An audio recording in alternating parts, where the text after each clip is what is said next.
Who were you before you lost your wild self? That's what we're helping you explore on the Tend Her Wild podcast. Through questions and tools around how best to listen to your inner voice, rewild ourselves, and live the most authentic life where we thrive instead of survive. I'm Betsy. And I'm Kate. And we're so glad you've joined us for this episode.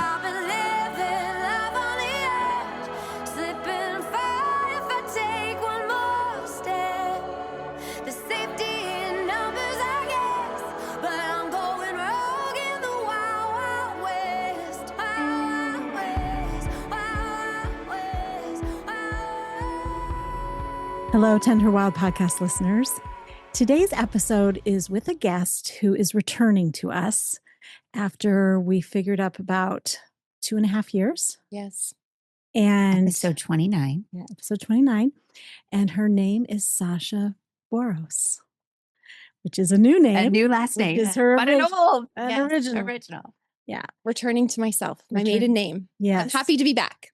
Well, we're so happy to have you. And if you remember Sasha as an accomplished woman, she is the University of Iowa tennis coach. Currently, she's a lawyer. She is a sports enthusiast. She's a leader. She has this new venture that I'm lucky so excited to talk about. Excited. And we have a partnership coming up in 2 weeks. And so we wanted to sit down with Sasha and share an update about her and her work, and then also the things we're doing together, which has just been a joy. So welcome back. Thank you. Thank you, guys. It's so good to be back and so good to see you both.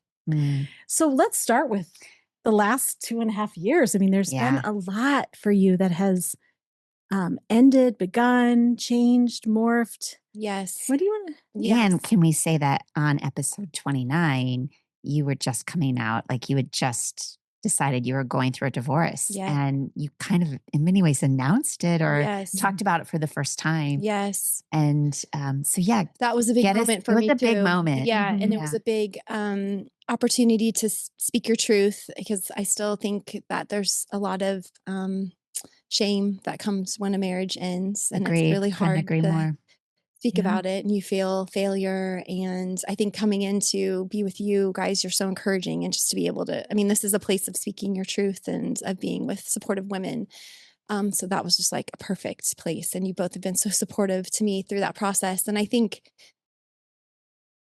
really just continuing to do so much shedding, Kate and I've talked about the ends of the year of the snake, the shedding.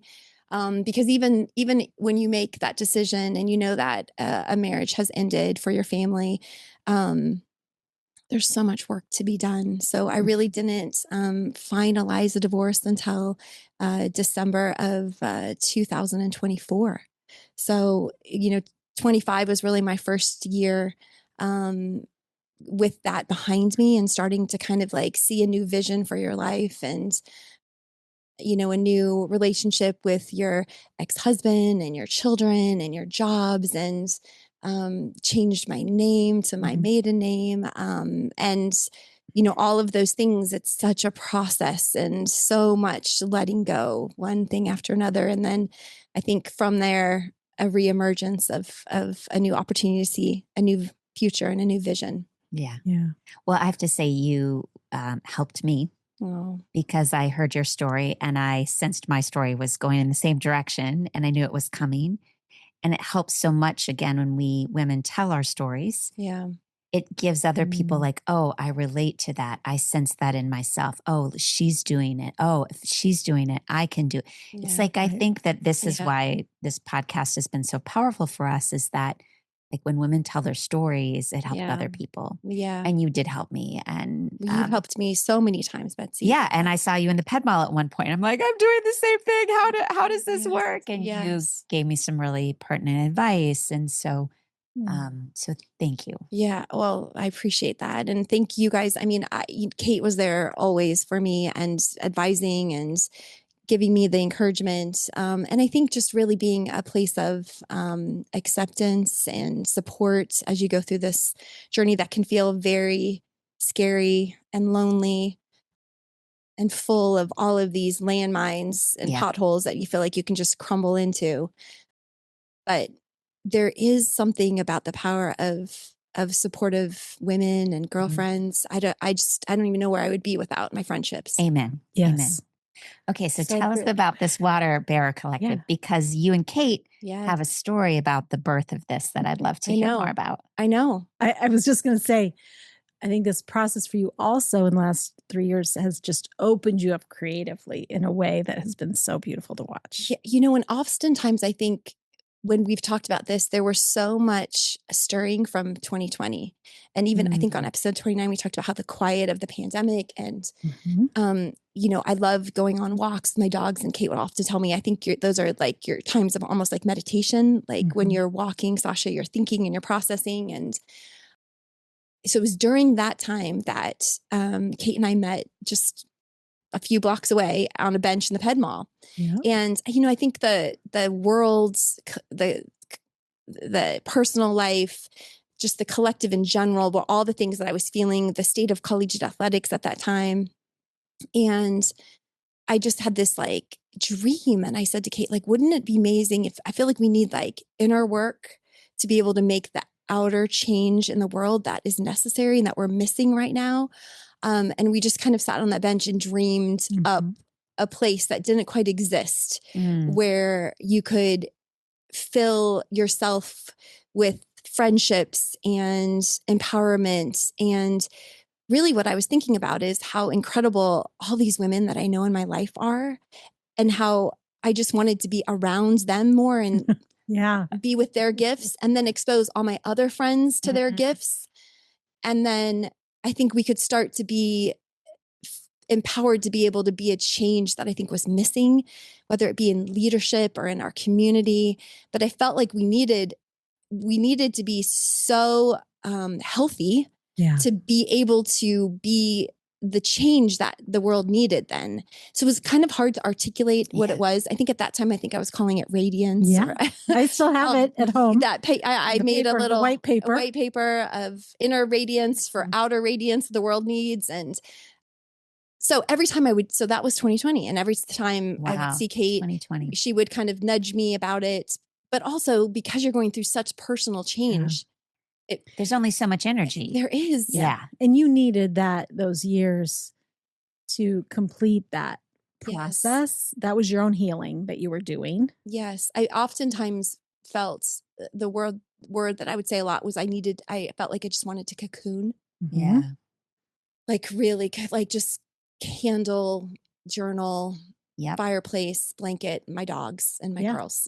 Like that was about all I could possibly do. I get that. Yeah. But then the summer of 25. Yes, 25, just last summer. Yeah. I was at a 4th of July party with Kate, and I heard there's something over margaritas. Yes, at the margarita station. Make your own margarita station. She just kind of nudged and said, that thing you've been thinking about, I think it's time. And what a gift. Wow. Like, what a gift. Yeah, really. Because you're kind of like, okay. Yes. It's been percolating in there. Yeah. But she was like, it's time to birth. Yeah. I could see where how far you had come. And I just knew how your heart was so full with it. And I so wanted for you to be able to manifest what it was that you had been dreaming about. But I still think that without the nudge of a good friend, I might have stayed. And I also, the thing about, so eventually the name changed and it's Water Bearer Collective. And the thing about the Water Bearer Collective is it really is my friends. And I don't think that I would enjoy this or do this, or it would have not come into life without the collection of women. Yeah. Yeah. I think we want to be a part of something larger than ourselves, but I don't know if any of us would have done this alone, and that we kind of needed each other to. Which is very feminine. Very feminine. The collective, the collaboration, all of that. Yes. Yeah. It's very feminine. And to encourage each other and to keep, saying, no, you do have a gift, when we start to think, I don't know, we lose hope in it. Yep. The encouragement that came from the friends. Well, that's beautiful. That's how it started, is that you had this idea, but you weren't going to maybe implement it just on your own. And then your good friend Kate on a 4th of July party was like, it's Yes. time. I Yes. see it. It's time. So again, the interconnectivity of all of us. Yes. And I think the idea of Water Bear Collective is that we all do have gifts that we can bring to, you know, a larger group of women. And I think one of it is realizing what those gifts are. And even Kate giving me that nudge was her seeing something in me that, you know, maybe I can't see in myself so Yeah, clearly, or I exactly. need a nudge. And then the idea is that if we can just form a structure where women can bring their gifts, whatever they might be, to be able to share them and offer them to others, that in and of itself is so empowering. And then to have other women experience that is empowering. And then it's a ripple effect. And I think the water bear is really just the sign of Aquarius, which we're moving into the age of Are you Aquarius. an Yes. I am. Yeah. Oh, I beautiful. am. And so I'm a water sign too. So for I you, get it. Yeah. yes. And I think that I'm fire. which we need some good fire.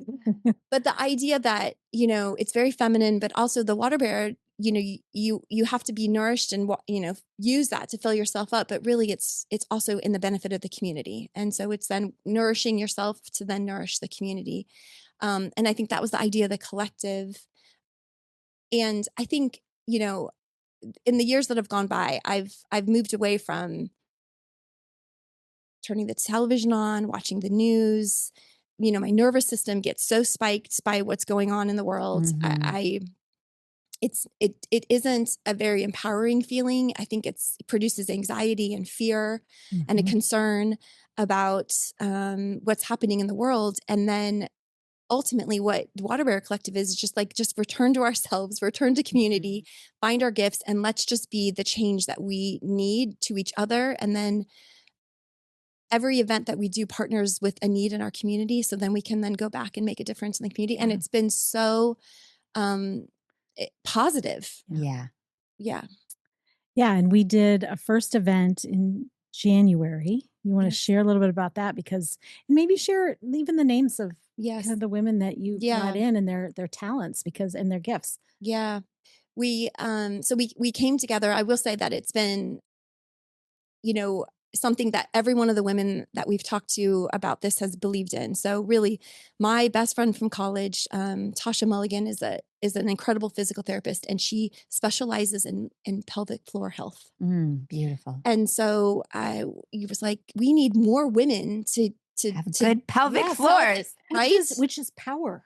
Yeah. That's what I've really come to understand. And not leaking your power. Yeah. It all leaks out if you're such an example. Yes, right. And we can kind of laugh and say, you know, if we, you know, pee when we sneeze, how are we going to change the world? So, but she does. She teaches you how to stand in your power. And she's so energetic and positive. And she just, everyone who is around her feels her positivity and her energy and her enthusiasm. So she was all in from the very beginning, and really a friend since I was 18 years old. And then my other coworker who I work with at Iowa, Lisa Salucci, is the field hockey coach, who I think is phenomenal leader in bringing young women together to reach a goal larger than themselves, and how you can work so hard to get every ounce of potential out of these young women.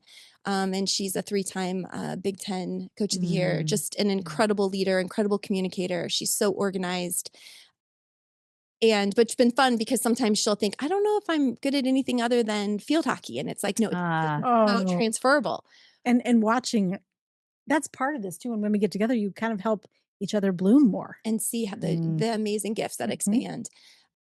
And then, I mean, Kate has been just going through this transformation from her career where she felt, I don't know if this is right. I want to move into something that feels more aligned with myself and my heart and my soul's purpose. So watching you go through that, and the way that you've been able to coach so many women to reach their true, aligned, authentic selves was such an easy match to be able to come in and join.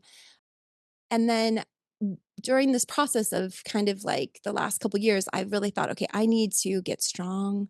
You know, as you start to go through perimenopause, I feel like I've lost my muscles, my bone density. And so I picked up a new strength training program with my friend Chris Amelon. And so I was like, Chris, more women need to be with you to know how to train without tearing your body down. You know, I came from athletics where you think you have to work so hard and, you know, just absolutely kill yourself with workouts. And Chris had a totally different approach. It was one of really listening to your body, of strength training, of really doing things that have mobility and flexibility and that were really like suited to my age and my body. So that was a natural fit. And my good friend Laura Wolf is an incredible hostess, caretaker, cook. And I've often been like, Laura, more people need to know how to do this. You make all of your own salad dressing. She's gluten-free. She's health. She will bring these amazing protein balls. I mean, every time I ask her what she's doing for dinner, it's from scratch. Like it's such a gift. And she's a nourisher. She's a nourisher. So we said, will you maybe help us learn how to take care of our bodies more and better and from a real health standpoint from nutrition. And she's very passionate about that. And then our good friend, Julie Fitzpatrick, is an incredible physical therapist who is really dedicated to optimal health in a way that relates to all of the research that's come from the blue zones. So it's the real holistic health that is often the health system that doesn't get cared for in our insurance setting. And so it's the stuff of the social connections, the way that you're thinking about how are the little pockets where maybe I'm not like on medication or in the hospital, but where are the pockets where I can like pull myself to more optimal life? And she's so knowledgeable and so passionate about being able to like have your best life. So those were the women that all came together. Beautiful. And you did this event in January. Tell us about that day and what evolved and what the response was. We started thinking we'll start with one event and we'll do heart, body, mind, spirit, purpose. And we'll try to just all of us bring a little offering in those areas for the women that want to come and join us. And, you know, you start something like this and we all believed in it. And even if no one came, we had such an incredible experience preparing it. And we all grew and put ourselves out of our comfort zone and encouraged ourselves. And it was so lovely. So, you know, I'll never forget, it was like maybe November 14th or so when the first registration came in. And I was like, someone wants to come. So in the end, Betsy, we had over 80 women sign up. Amazing. It sold out. And build it and they will come. Yeah. Oh, it was very much, it felt like that. It was an incredible day. And so, and then we had the feedback and everyone really said, what's next? So amazing. We were like, okay, well, we're going to have to figure out what's next and just keep going. So it's really been 3 months, not even 3 months, but I think it's meeting a need in each of us, but I do feel like the feedback we're getting is that it is meeting a need in so many women wanting to really find a place of connection and community and feel like they can just work to become as healthy as they possibly can so that they can go back into their marriages, their families, their workplaces, their communities, and be the best version of themselves. That in, you know, like you say, filling your cup. Yes. So that you can pour into life. And it is, I think what's so beautiful about all this is that you had a vision to create something that you yourself wanted and needed. Yes. And I think when women entrepreneurs do that, we're much more alike than we are different, right? We are creating something that we think is needed in the world. And so the women do show up because we're drawn to similar things and needing similar things, especially during these times. Yes. And I think it's been a little bit hard to explain exactly what Water Bear Collective is because it doesn't fully exist somewhere yet because it's not a gym. It's not a place where, you would go to do one specific thing for health or wellness, but it's a collective place where we might go and have lunch. We might go and do a community service project. We might do a pelvic floor class. We might do a cooking class. We might do a book club. but I think it's touching on all of these different areas that we feel drawn to be in community, and in some ways that's like helping us reach our optimal level of contentment and health Yeah. holistically. But what I love too is that if you think about water bearer, water is fluid. Water is actually uncontainable, right? In many Yes. ways. And that there's a flow to it. So I love too that you had a vision, but you're actually trusting the flow, it seems like, Yes. and letting it unfold. And instead of having to have it all figured out and set out like in a Yes. very earth way, you're actually allowing, okay, what's coming next? What's flowing next? What's showing up next? And that feels very apropos to the name that you chose. Yeah. I don't know if I've made that connection yet, but I think you're right, Betsy. I do. And I think we kind of said for a year, we'll just kind of take the feedback and we'll reevaluate in a year and we'll see what the response is, what women are telling us that they are drawn to, what we feel like we might enjoy doing. And then we'll kind of see where we are in a year and see where we go. But I think the idea of the flow in the river Yeah. and being able to be kind of Twists and flexible. turns And and that's feminine too. yeah, and it all ends up in the ocean. Yes. So do you know what I mean? The indie, like it all goes where it needs to go. So Yeah. trusting the flow of that. Yes. And it changes and you need different things at different times. Yeah. Yeah. And what one woman might find a reason to come to a gathering might be different than what someone else wants to come to. Right. But I do think the idea of the heart, mind, body, spirit, purpose, that holistic circle is, I think, what we're longing for, or we're searching for. Yeah. And to do it in community, I think is what has been so powerful. And you make Yeah. new friends, you find people that are going through a similar moment or situation. It's so thrilling to encourage another woman who you don't even know, but yet you find a common experience in. Yes. Yeah.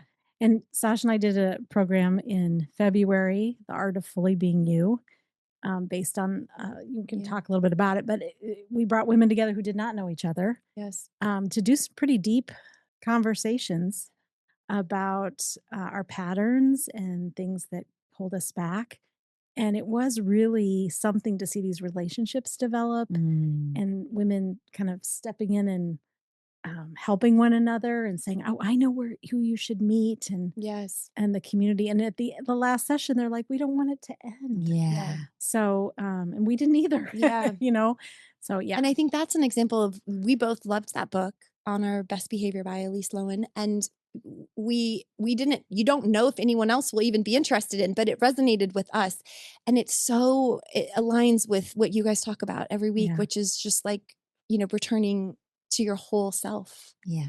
And being authentic, and how we are programmed to feel shame about these 7, deadly sins: sloth, pride, gluttony, lust, Envy. greed, envy. And yet really, you can just kind of lean into those emotions, they're really like GPS compasses for you just to learn more about your whole self, and to kind of see them as shameful and put them in the corner is so limiting you. And the commonality between every woman identifying with each one of those emotions in ways that had limited them, that the book was trying to expose, to open up and dive in, and without any judgment or shame, but being very honest about envy and what it can teach you. That was really thrilling. It was. Yeah.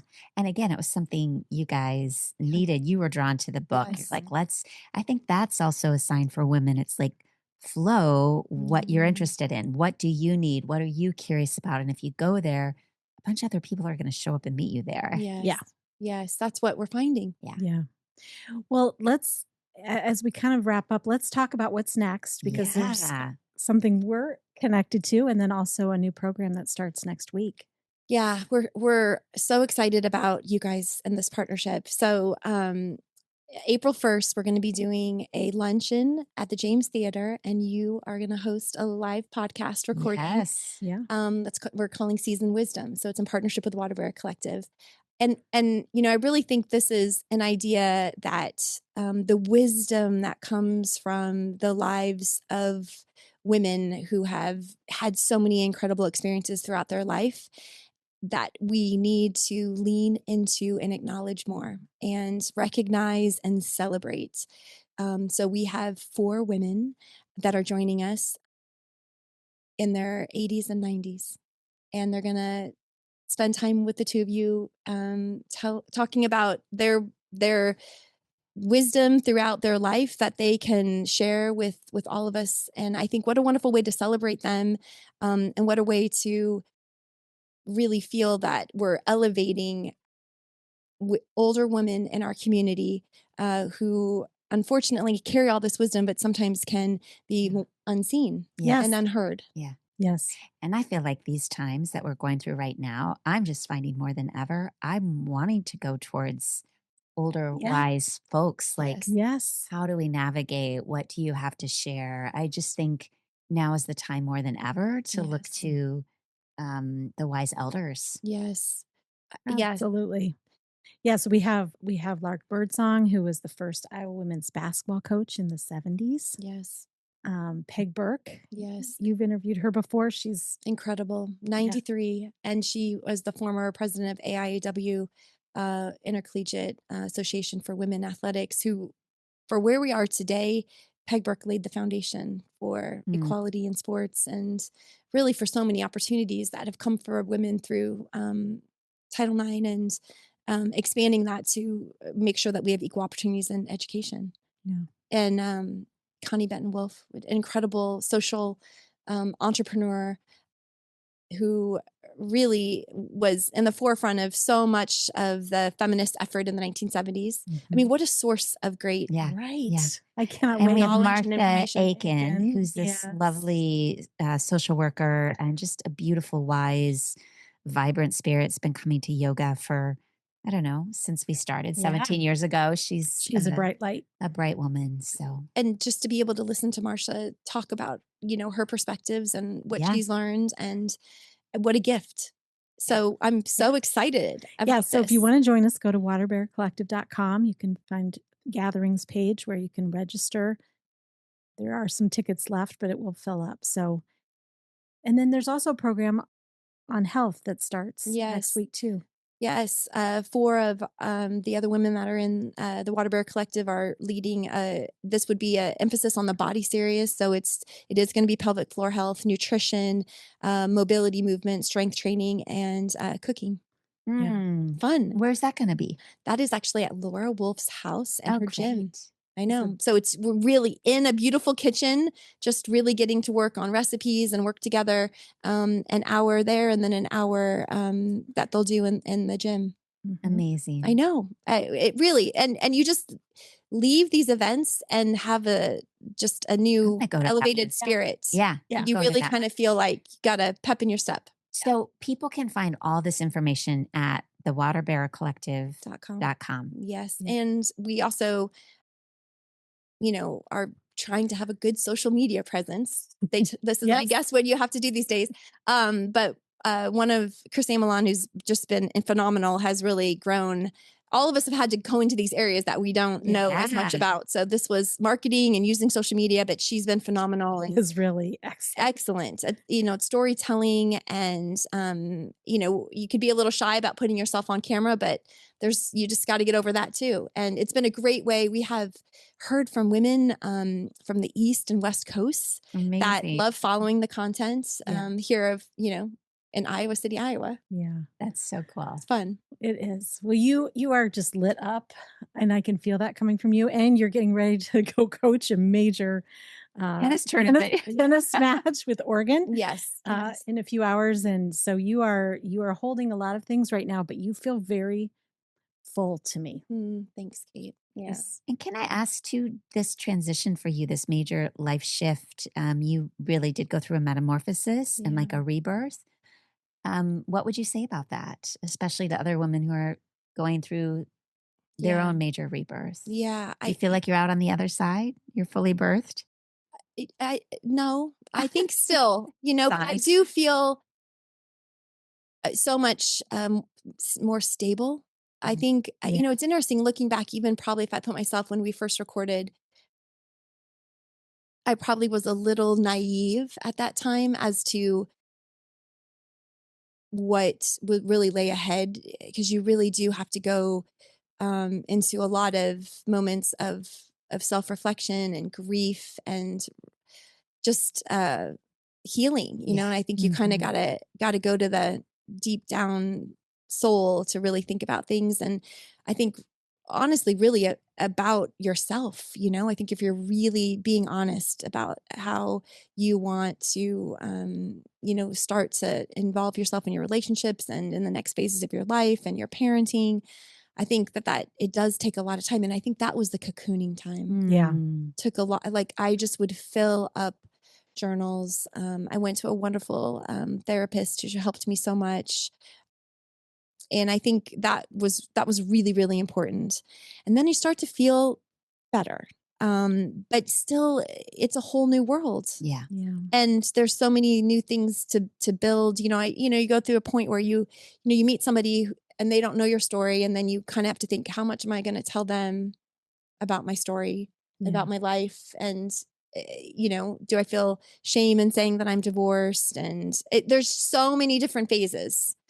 So then you can start to be more comfortable doing that. And the new normal gets a little bit easier every holiday, every birthday. Yeah. There's a lot to go through. And then I think when Kate kind of came to me last July, I think that was at the first moment where you're starting to say, oh, I feel like there's a little reservoir of energy now that can be not going so much into healing, but can start to go out into a little bit of growth. Yeah. Beautiful. But I think it's still a work in progress. Yeah. Our lives are a work in. Yeah. I know. So I think so. I think so. But doing it in community and what you're creating, how you're bringing women together, I think that is, we all help each other too, right? It's a lot less lonely when you have community. And so we cannot undervalue that right now. It is, I think it's the medicine right now. Yeah. And I love something you guys said earlier about that when you show up at an event like this, even though there's often anxiety about like, oh, I'm going to go to this event or I'm putting myself out, I don't know anyone. You always do find someone. Yes. And there's some connection and there's some story or there's some interconnectivity or someone says something that resonates so deeply that then shifts the direction you go. I think we all have to trust that we do need each other and, stay open to. I think some of that is there. The new way of thinking about even our workplaces or our community and not having that scarcity mindset that sometimes comes from the feminine perspective. That really, that just needs to just fall away. Yeah. And there's room for everyone. There's room for everyone's gifts. There's no competing. There's just uplifting. Yeah. And that's frankly the feminine leadership we need more of. Yes. It's a different model. Yes. Such a breath of fresh air too, coming from a tennis coach, right? Where there is competition and there is winning. And so like hearing this sense of like, wait a second, we actually all have something to bring and we all need each other. And we have to put aside this better than, we all have gifts. Yes. And that's what I want to be. I think that's what that's what I'm really like. I want that so badly. I want to feel that, and I think that was originally where I was really longing for something like that, where you didn't feel like you were competing. You just had a collection of good, uplifting friends that can just grow and grow and grow. And then the power of that in our community. Yeah. I do think that's eventually where we're going. I love it.